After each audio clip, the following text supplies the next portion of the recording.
Here we are, everything is ready. I think सब कुछ ready है बायोटेक्नोलॉजी एंड इट्स एप्लीकेशन को पूरी तरह से ग्रैब करने के लिए। जी हाँ, इस चैप्टर से काफ़ी इंपॉर्टेंट आते हैं। ये 3 पॉइंट इसके जो दिए हुए हैं फ्रंट पेज में ही, biotechnological application in agriculture, biotechnological application in medicine and transgenic animals, इनसे काफ़ी कुछ भारी भरकम क्वेश्चंस आते हैं हमारे नीट के एग्जाम में। बोल्ड के लिए तो खैर मैं नहीं कर रहा, बोल्ड में भी आते हैं, लेकिन बोल्ड के लिए तो लेंथी रिटर्न वाले होते हैं, लेकिन जो एक एक नंबर के क्वेश्चन बनते हैं वो काफ़ी इंपॉर्टेंट क्वेश्चन बनते हैं। तो इस चैप्टर पर पूरा फोकस करिएगा। और लास्ट का एथिकल इशू है, उसमें 1-2 लाइन का ही है जो बहुत ज़्यादा इंपॉर्टेंट उसमें नहीं है, राइट। 1-2 पॉइंट उसमें इंपॉर्टेंट हो, मैं यहाँ पर आपको बता दूंगा। चलिए, तो जैसे मैंने आप लोगों से वादा किया था कि मैं पूरे का पूरा आपको para wise, line by line पूरी एनसीईआरटी आपको बाय हार्ट लर्न कराऊंगा। चलिए, तो बायोटेक्नोलॉजी जैसा हम समझ चुके हैं, बायोटेक्नोलॉजी है क्या। बायोटेक्नोलॉजी में हम कोई चीज़ प्रोसेस करते हैं, राइट। किसी चीज़ को बनाया जाता है, वो प्रोसेसिंग किस चीज़ की हो सकती है, जैसे एंजाइम की, प्रोटीन की, या कोई मेडिसिन बना सकते हैं, कोई भी प्रोडक्ट हम बना सकते हैं, राइट। तो प्रोडक्ट मैन्युफैक्चरिंग किसके द्वारा होती है, बायो प्रोसेसेस के द्वारा। बायो प्रोसेस मतलब हमारे बॉडी के अंदर सेल से जो प्रोसेस करते हैं उनके द्वारा। हमारी बॉडी की क्यों, माइक्रो ऑर्गेनिज्म और सारे एनिमल या प्लांट की बॉडी, किसी से भी वो चीज़ें कराई जा सकती हैं। एनीवे, तो एनसीईआरटी क्या कहती है, 3 critical research area of biotechnology are. तो बायोटेक्नोलॉजी के 3 क्रिटिकल एरियाज कौन कौन से इंडस्ट्रियल लेवल पर, right. First, providing the best catalyst in the form of improved organism, usually a microbe और pure enzyme. Understood, providing the best catalyst in the form of improved organism, एक improved organism सामने आता है, usually a microbe और pure enzyme, right. Creating optimal conditions through engineering for a catalyst to act, और उस particular microbes को जो अभी हमने बनाया है बायोटेक्नोलॉजी के द्वारा, रिकम्बिनेंट डीएनए के द्वारा, तो अब उसको कार्य करने के लिए कुछ कंडीशन भी चाहिए होती है, राइट। अब उस कंडीशन को भी हमें क्या करना है, क्रिएट करना है। ऐसी कंडीशन बनानी जैसे पीएच का लेवल है, टेम्परेचर का लेवल है, राइट, कंट्रोल करनी पड़ेंगी, तभी तो वो माइक्रोब्स जो हमें प्रोडक्ट बनाएगा, प्रोडक्ट देगा, कुछ कंडीशन पर ही तो ग्रो करेगा। जैसे बायोरिएक्टर में हमने कराया था, बायोरिएक्टर में क्या कराया था ना, बायोरिएक्टर के द्वारा हमने सारे बल्क में प्रोडक्ट निकाला था हमने बाहर, राइट। बायोरिएक्टर क्या करता है, बल्क में प्रोडक्ट बाहर निकालता है, ज़्यादा प्रोडक्ट माइक्रो ऑर्गेनिज्म से प्रोसेस करा के देता है बायोरिएक्टर, राइट। तो दूसरा पॉइंट हमारा यही डिस्कस करता है। अब उसके बाद हमारा प्रोडक्ट बन गया। अब प्रोडक्ट बनने के बाद क्या करना है, हमें प्रोडक्ट बना दिया हमारा सारा, तो उस प्रोडक्ट को हमने क्या करना है, प्यूरीफाई करना है, उसकी सैम्पलिंग करनी है, उसको स्टैंडर्डाइजेशन के लिए देना है, right. It is called down stream processing technologies. What is down stream processing technology, downstream processing technology is after production of the product from biotechnology, right. जो भी प्रोडक्ट बन गया है उसका हमें क्या करना है, फिर प्यूरिफिकेशन। और तो ये सारे 3 पॉइंट हमारे लिए इंपॉर्टेंट है, राइट। तो 3 पॉइंट बायोटेक्नोलॉजी के अंदर हम डिस्कस करते हैं। एनीवे, नेक्स्ट पॉइंट पर आते हैं, बायोटेक्नोलॉजिकल एप्लीकेशन इन एग्रीकल्चर। तो एग्रीकल्चर में काफ़ी कुछ बायोटेक्नोलॉजी का एप्लीकेशन है, right. GMO, genetically modified organism, GMO में दोनों चीज़ें आ जाते हैं, प्लांट भी आ जाते हैं, एनिमल भी आ जाते हैं, राइट। तो जीएमओ क्या है, जीएमओ ऐसे प्लांट और एनिमल हैं जो कि इम्प्रूव्ड वैरायटी है। इम्प्रूव्ड इन द सेंस कि न्यूट्रिएंट्स की वैल्यू इम्प्रूव्ड होगी, या वो जो चीज़ देती है, जैसे अगर कोई सीप बनेगी, इम्प्रूव्ड, उसका ऊल इम्प्रूव होगा, उसका ऊन उच्च गुणवत्ता वाला होगा। सिमिलरली अगर कोई हैन बनती है तो उसका एग अच्छा होगा, कोई अगर काव बनती है तो उसका मिल्क अच्छा होगा, राइट। सिमिलरली अगर कोई मीट ऑब्टेनिंग एनिमल है, वो अगर हम बनाते हैं, जिन्हें ट्रांसजेनिक भी बोलते हैं, these are also known as transgenic, हम आगे डिस्कस करेंगे, राइट। तो ये सारे के सारे क्या होंगे, वेल प्यूरिफाइड, और इनमें हाई क्वालिटी होगी हर चीज़ की, ओके। और उसी प्रकार कोई प्लांट बनेगा तो प्लांट में क्या होगा, हाई यील्डिंग होगी, और इन्वायरमेंटल स्ट्रेस को वो अच्छी तरह से झेल पाएगा। तो ये सारी चीज़ें बायोटेक्नोलॉजी हमें आगे बताती है। तो anyway, biotechnological agriculture, biotechnological application agriculture, okay.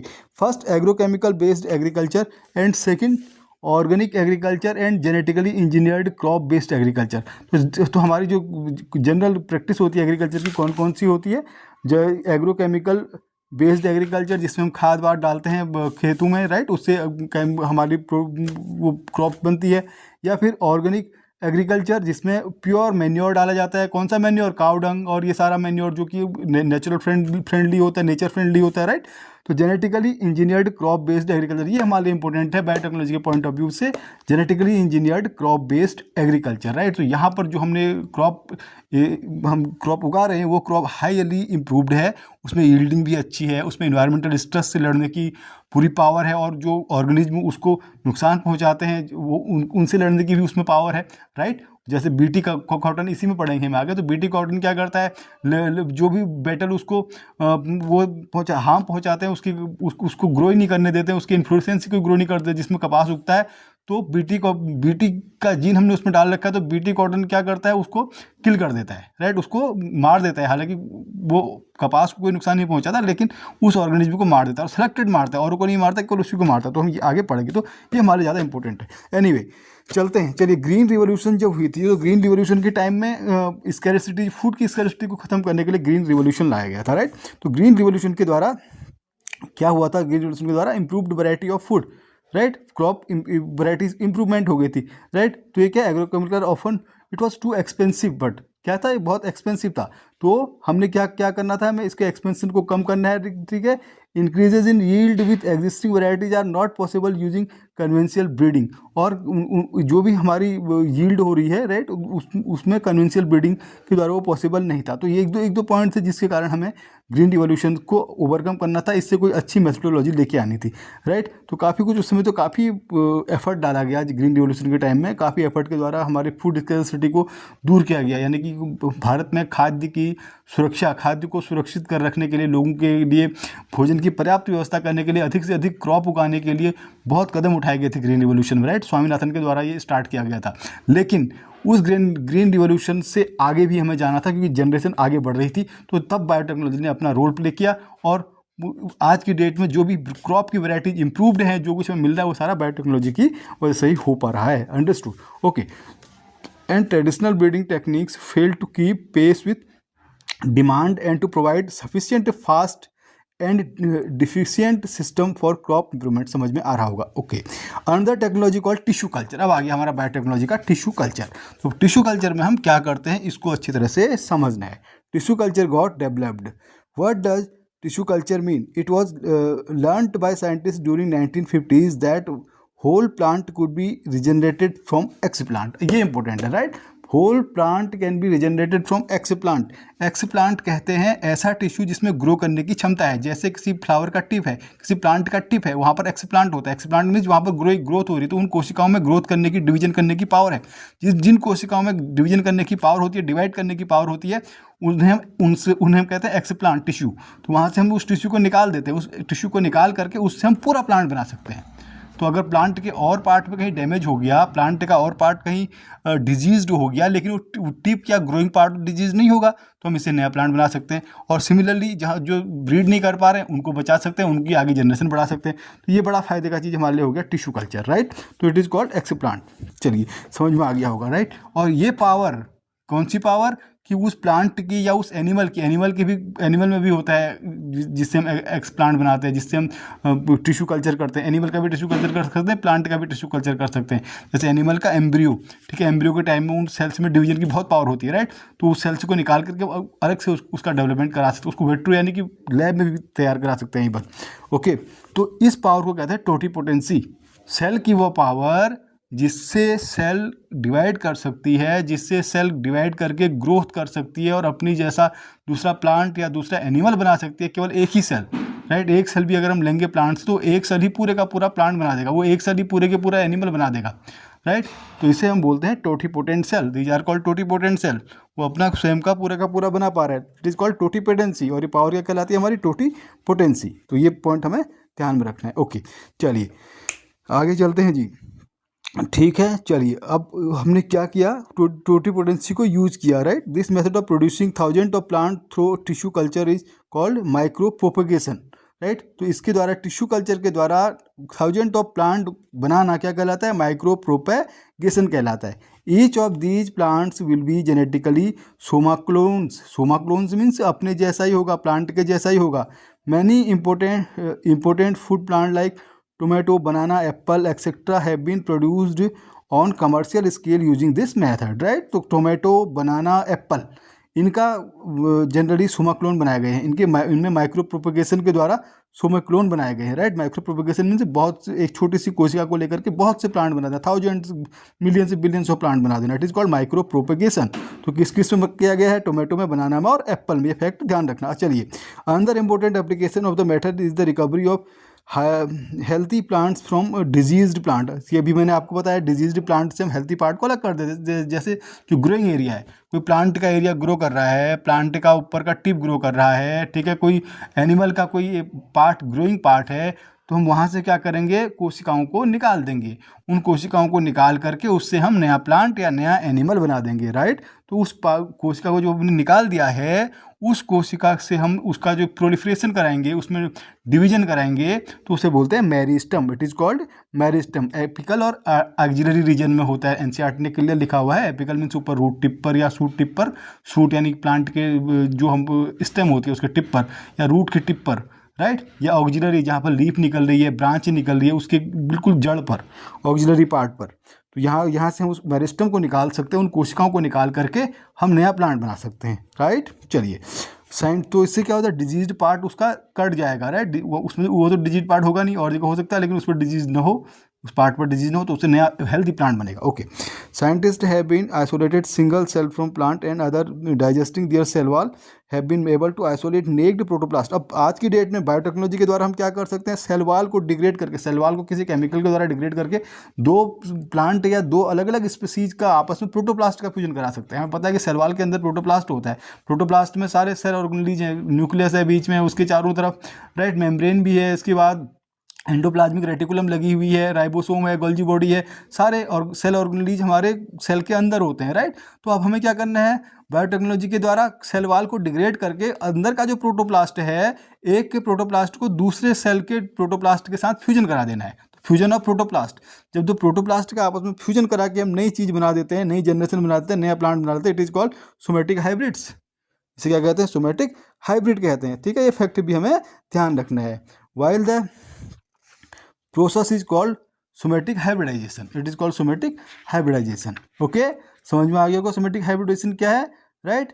In there any alternative path that our understanding of genetics can so that farmers may obtain maximum yield from, हमें हमारा मेन एम क्या है ये सब करने का, कि फार्मर्स को मैक्सिमम यील्ड मिले, अधिक से अधिक उसको क्रॉप मिले, ठीक है। तो ऐसी क्रॉप को हम क्या बोलते हैं, GMO, genetically modified organism.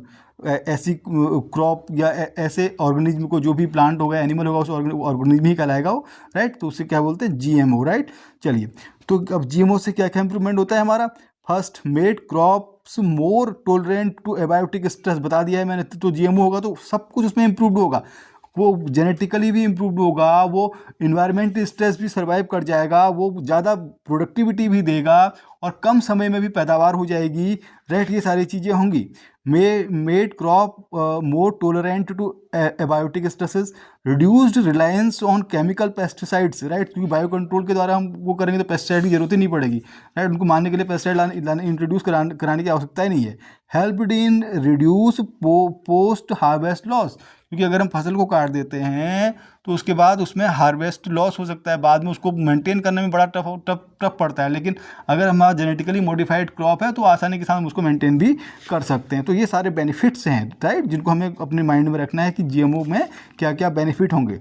In addition to these usage, genetically modified has been used to create tailor-made plant to supply alternative resource to industries in the form of starches, fuels and pharmaceuticals। तो आज की date में GMO के द्वारा industry level पर काफ़ी वो जो रॉ मटेरियल के तौर पर इंडस्ट्री में किया जाता है, right, supply alternative resource to industry, तो उसके लिए एक रिसोर्स का काम कर रहा है। तो इनसे हम क्या कर सकते हैं, ये एक कि हमारे लिए क्या है, रिसोर्स है, इकोनॉमिकल ग्रोथ का रिसोर्स है, उससे हम कमर्शियल प्रोडक्ट बना सकते हैं, right, in the form of starch, fuels and pharmaceuticals, right. तो ये सारे हम बायोटेक्नोलॉजी के जीएमओ के द्वारा अवेलेबल करा सकते हैं। तो ये सारे फैक्ट हमें ध्यान में रखना है, राइट। सबसे इंपॉर्टेंट इसमें आ जाता है गोल्डन राइस, वो हम आगे डिस्कस करेंगे, ठीक है। गोल्डन राइस में कैरोटीन का एक जीन डाला गया है और इसमें विटामिन ए की प्रचुर मात्रा होती है, ओके, विटामिन ए की इसमें प्रचुर मात्रा होती है, राइट, गोल्डन राइस में।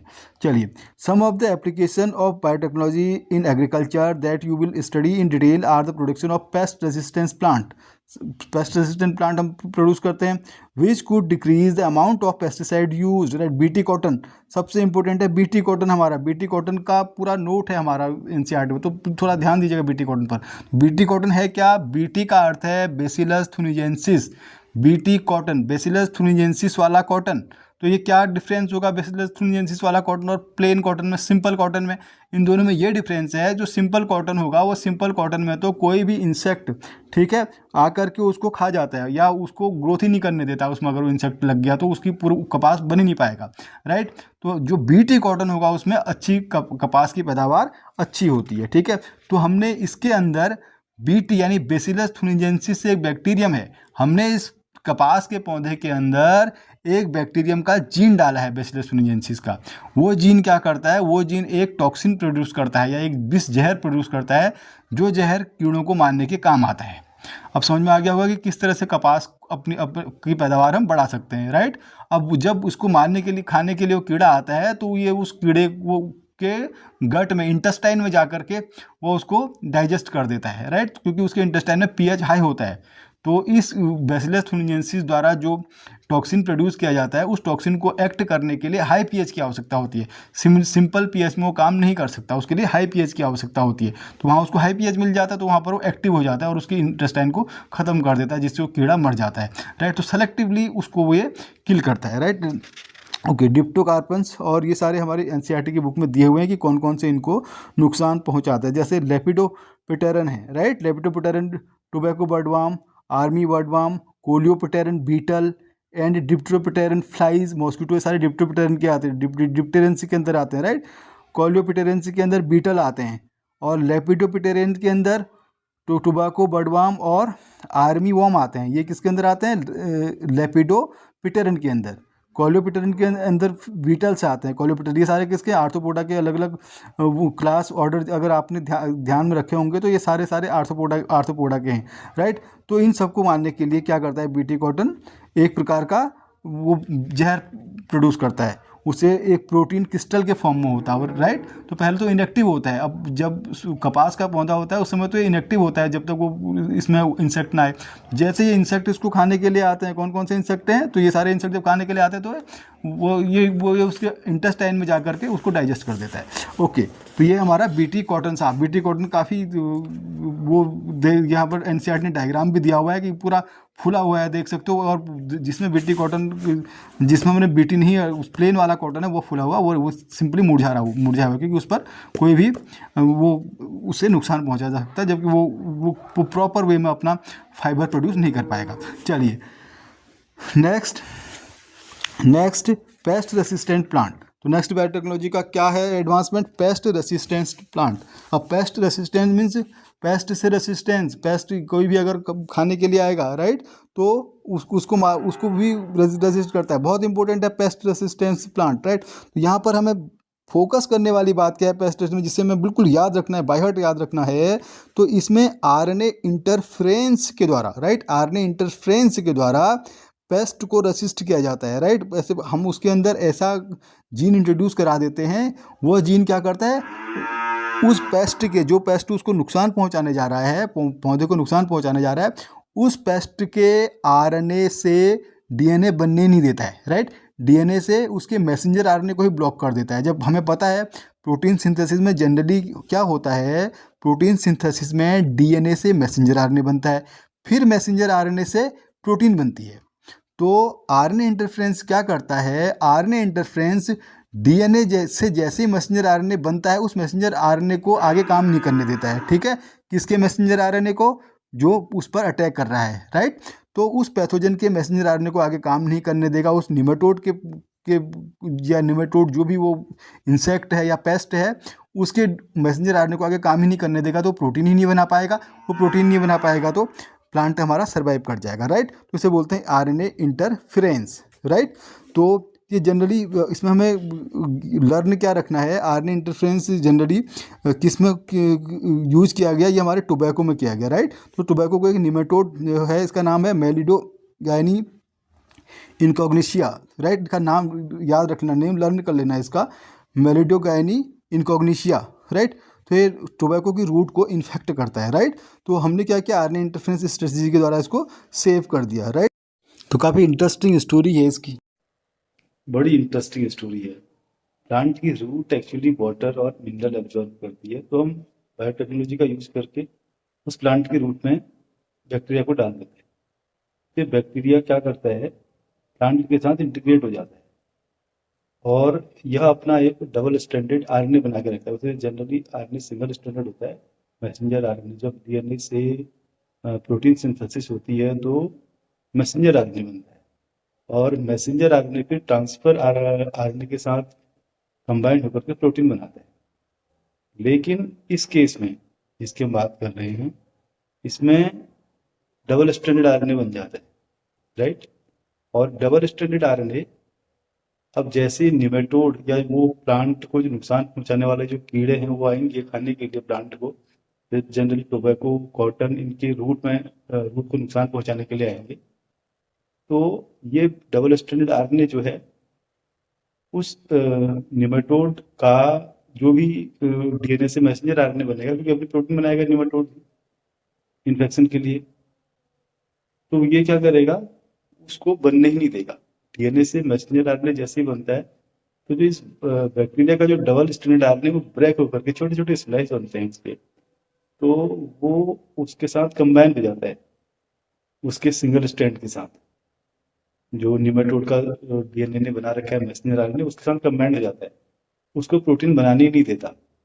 तो मैसेंजर आरएनए प्रोटीन ही नहीं बना पाएगा। जब मैसेंजर आरएनए प्रोटीन ही नहीं बना पाएगा तो आगे काम ही कैसे होगा।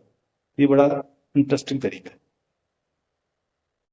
चलिए आगे का देखते हैं। नेक्स्ट हेडिंग है हमारी बायोटेक्नोलॉजिकल एप्लीकेशन इन मेडिसिन। तो मेडिसिन के फील्ड में तो बायोटेक्नोलॉजी ने काफ़ी कुछ किया है।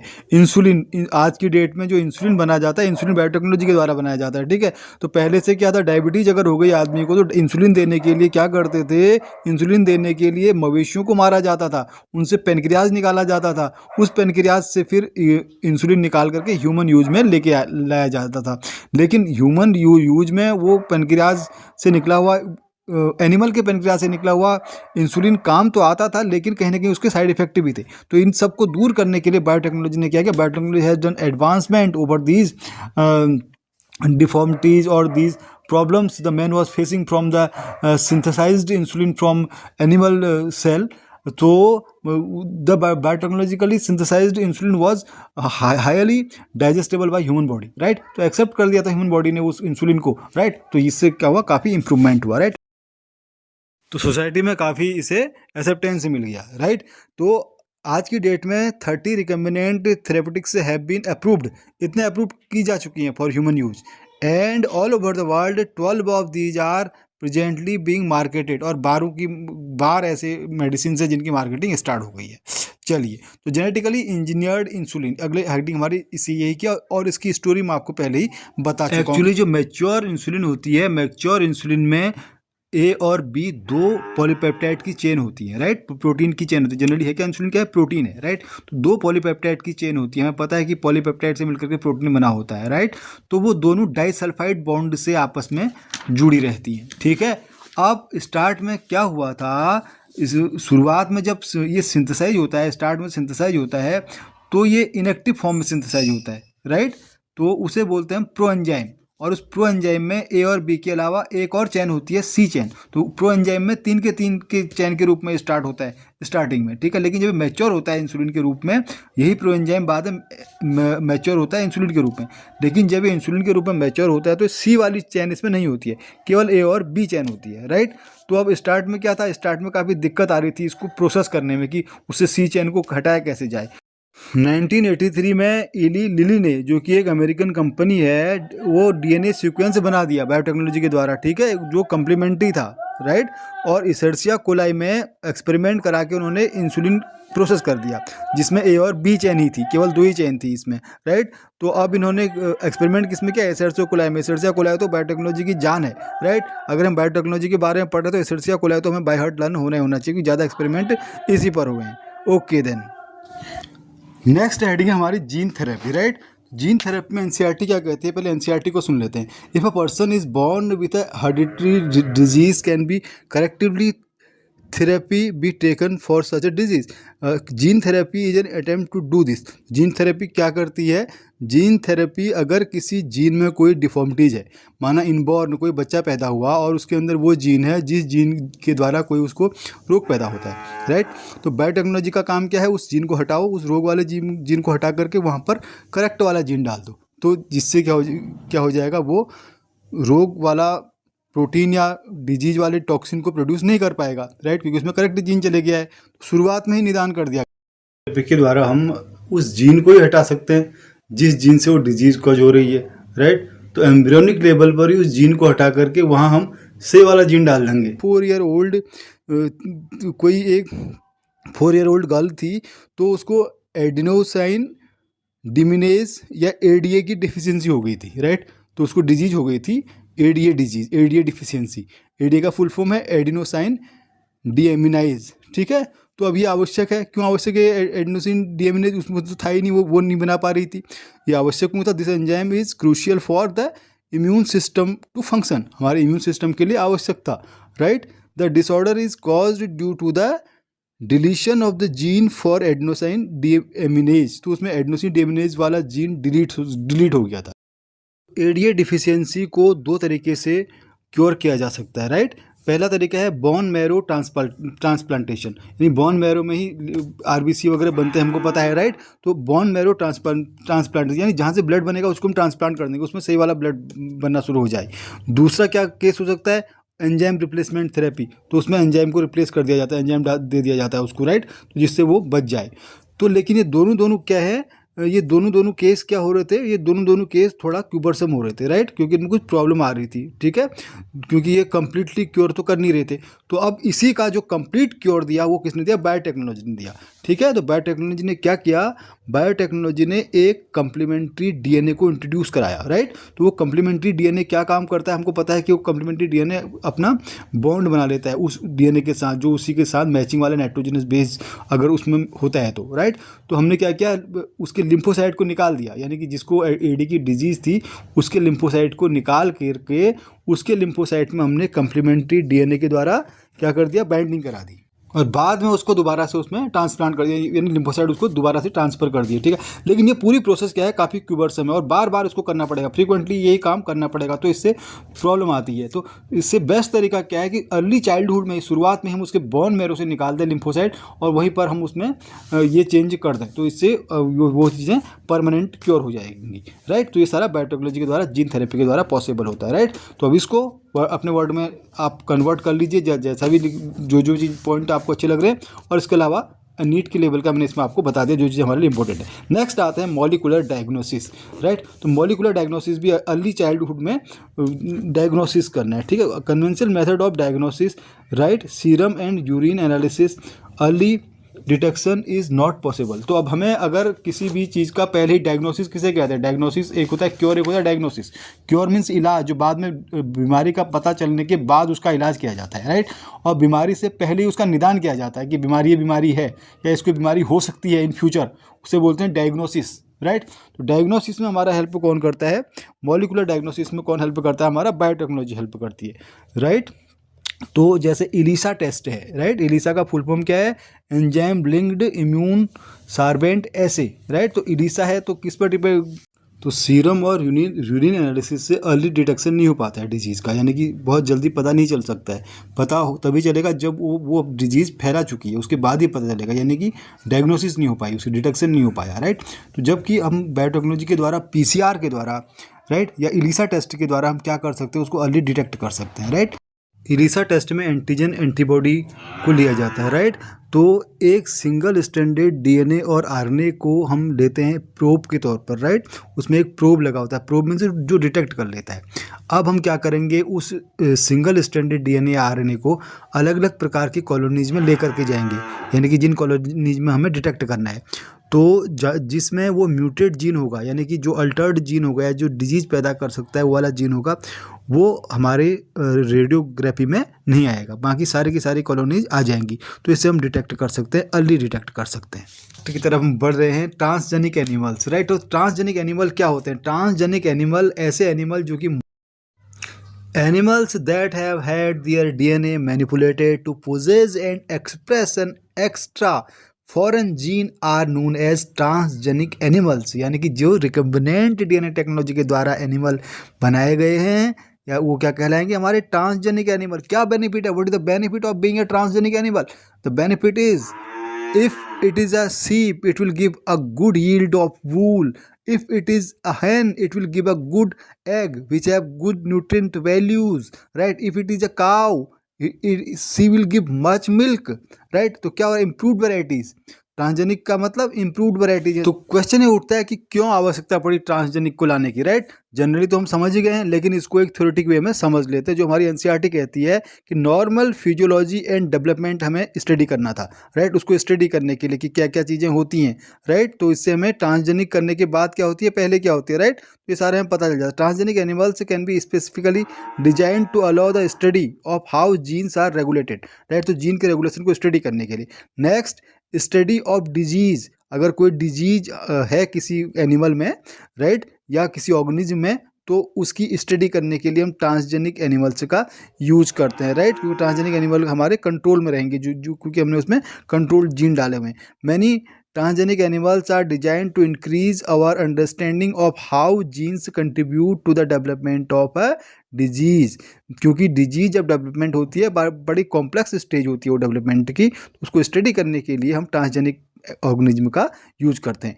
These are specially made to serve as model for human disease so that investigation of new treatments for disease is made possible, right? Next, biological product के लिए ये इंपॉर्टेंट है हमारे लिए बायोलॉजिकल प्रोडक्ट में, क्योंकि इस पर हमें फैक्ट मिल रहा है। हमें फैक्ट ये मिल रहा है कि 1997 में फर्स्ट ट्रांसजेनिक काऊ जिसका नाम था रोजी, राइट? तो रोजी क्या थी, फर्स्ट ट्रांसजेनिक काऊ थी, राइट? तो जिसमें 2.5 ग्राम पर लीटर का मिल्क का प्रोटीन अधिक था। उतना 2.4 ग्राम 1 लीटर में उसका क्या है, प्रोटीन इंड्यूस्ड मिल्क, इतना ज़्यादा प्रोटीन है इसके गाय में, इस गाय के दूध में, right? The milk contain the human alpha lactalbumin and was nutritionally a more balanced product for human babies than natural cow milk। तो और प्रोडक्टिव मिल्क था, उस मिल्क में क्या था, ह्यूमन अल्फा लैक्टाल्बुमिन, राइट? तो ये वाली प्रोटीन थी उसमें, राइट? तो जो कि हमारे ह्यूमन बेबी के लिए बहुत इंपॉर्टेंट है, याद रखना, ह्यूमन अल्फा लैक्टाल्बुमिन, राइट? तो ये प्रोटीन थी इसमें, ओके। चलिए नेक्स्ट, वैक्सीन सेफ्टी, राइट? और उसके बाद है केमिकल सेफ्टी टेस्टिंग के लिए भी हम इसका यूज़ करते हैं। दोनों पॉइंट हमारे बहुत ज़्यादा इंपॉर्टेंट के नहीं है, बस हमें केवल समझना है कि वैक्सीन सेफ्टी के लिए या फिर वैक्सीन को टेस्ट करना है, मंकी में टेस्ट करना है, राइट? तो उनको टेस्ट करने के लिए हम इन ट्रांसजेनिक एनिमल्स का यूज़ करते हैं। उसी प्रकार किसी केमिकल का टेस्ट करना है तो इन ट्रांसजेनिक एनिमल्स का हम यूज़ करते हैं, क्योंकि हमारे कंट्रोल्ड इन्वायरमेंट में रहते हैं, राइट? और एक फैक्ट हमें और इसमें याद रखना है कि ह्यूमन प्रोटीन अल्फा-1 एंटीट्राइप्सिन, याद रहेगा, अल्फा-1 एंटीट्रिप्सिन लिखा हुआ है एनसीईआरटी ने हमारा। तो ये ह्यूमन प्रोटीन है, it is use to treat emphysema disease. Emphysema disease treat करने के लिए कौन सी प्रोटीन यूज़ की जाती है, ह्यूमन प्रोटीन अल्फा-1 एंटीट्रिप्सिन, इसको याद रखना है, अल्फा-1 एंटीट्रिप्सिन, राइट? तो ये फैक्ट हमें ध्यान में रखने हैं, अल्फा-1 एंटीट्रिप्सिन का ध्यान में रखना है। और मिल्क में कौन सा इनरिच होता है protein, human alpha lactalbumin. Okay, let's take sigh of relief, क्योंकि we are about to a last heading, it is ethical issue, right? तो इथिकल इश्यूज जैसे नाम से स्पष्ट हो रहा है, इथिकल मीन्स जो कि ह्यूमन को वैल्यू दे रहे हो, राइट? तो अगर हमने बायोटेक्नोलॉजी से कोई प्रोडक्ट बना दिया या कोई क्लोन बना दिया, कोई भी बायोटेक्नोलॉजी से हमने प्रोसेस किया, उसके बाद क्या वो सोसाइटी के लिए हार्मफुल हैं या वो बेनिफिशियल हैं, अच्छे हैं तो हम उसको बढ़ावा देंगे, अगर हार्मफुल हैं तो हम उसको रोक देंगे, राइट? तो इन सब के लिए कानून के तौर पर जो बनाया जाता है, वो कानून कौन बना रहा है, हमारा GAC, genetic engineering approved committee, GEAC क्या करेगी, ये GAC क्या करती है, therefore the Indian government has set up organization such as GEAC, ये ध्यान रखना, genetic engineering approved committee which will make decisions regarding the validity of GM research and the safety of introducing GM organism for public service, right? तो ये एक fact हमें ये ध्यान में रखना है। तो राइस, गोल्डन राइस के बारे में मैंने आपको बताया कि गोल्डन राइस क्या है, एक इम्प्रूव्ड वैरायटी है, राइट? तो गोल्डन राइस में हम डैफोडिल का जीन डाल देते हैं, डैफोडिल से हमने बीटा कैरोटीन वाला जीन निकाल करके गोल्डन राइस में डाल दिया है, जो कि हमारी क्या है, एक इम्प्रूव्ड वैरायटी है, राइट? तो एक और फैक्ट है राइस के बारे में ही कि इंडिया में तो राइस की इंडस्ट्री है, अर्ली टाइम से ही इंडिया में राइस उगाया था। वैदिक सभ्यता जब हमारी नदी के किनारे हुई तो राइस ही उगा था वहाँ पर सबसे पहले, राइस और गेहूँ, राइट? तो राइस की तो बिलियंस ऑफ वैरायटीज है इंडिया में, right? About 2 lakh varieties of the rice in India along, right. तो अब हुआ क्या, 1997 में एक अमेरिका की कंपनी थी, राइट, उसने क्या किया, पूरा पेटेंट ले लिया कि ये हमारी एक नई हमने बनाई है कोई नई वैरायटी बासमती की करके, ठीक है। तो उसमें जो एक स्पीसीज यूज की गई थी वो इंडिया की थी, एक तो ड्वार्फ स्पीसीज थी, लेकिन दूसरी बासमती की जो स्पीसीज थी वो इंडिया की स्पीसीज थी। अब इन दोनों स्पीसीज को आपस में क्रॉस करा करके एक नई वैरायटी बना दी गई और उसका ट्रेडमार्क अपने कंपनी ने अपने नाम ले लिया था 1997 में, राइट। तो ये सारे काम होते हैं जब कोई कानून सामने नहीं है। तो यही क्या कहलाती है, बायोपायरेसी। बायोपायरेसी मीन्स किसी भी देश को या किसी भी ऑनर को बिना बताए हुए ही किसी का ट्रेडमार्क अपने नाम कर लेना, राइट। मैं आप कोई चीज़ बना रहे हो, राइट, आप हमेशा से बनाते हुए आए हो, मैंने क्या किया, आपकी बनाई हुई चीज़ को थोड़ा सा मॉडिफाई करके अपने नाम करा दिया और कहा कि ये मेरा पेटेंट है, मैंने इसका खोज किया है। तो ये क्या कहलाएगी, बायोपायरेसी, मैंने चोरी कर दी है, तो it is called biopiracy. Okay, तो ये चीज़ें हमें ध्यान में रखना कि बायोपायरेसी क्या है। तो बायोपायरेसी को भी क्या करना है हमें, इंडियन पार्लियामेंट भी इसमें सब कुछ अमेंडमेंट लेके आती है कि किस तरह से इंडियन पेटेंट बिल पर अभी हाल ही में डिस्कशन हुआ था, ठीक है। तो वो सारी काम क्या कर रहे हैं कि कोई पेटेंट अगर करता है तो पेटेंट करने से पहले उसको पता चले, उसको इन्फॉर्मेशन दे, राइट, उसकी नॉलेज में हो कि मेरी चीज़ पेटेंट हो रही है। तो ये क्या है, बायोपायरेसी। तो finally we come to an end of this lesson and hope you all enjoyed. और सभी फैक्ट आपके क्लियर हुए होंगे, और जो फैक्ट आपके रह गए हैं आप कमेंट करिए और मैं तुरंत आपको फैक्ट दूंगा। और इसके अलावा आप जो भी चीज़, अगर कोई स्टडी मटेरियल या कोई गाइडेंस चाह रहे हैं तो आप कमेंट जरूर करिए। Thank you very much. बने रहिए, लाइक कर दीजिए, सब्सक्राइब कर दीजिए और जितना चाहो उतना इसको शेयर कर दीजिए। Thank you very much.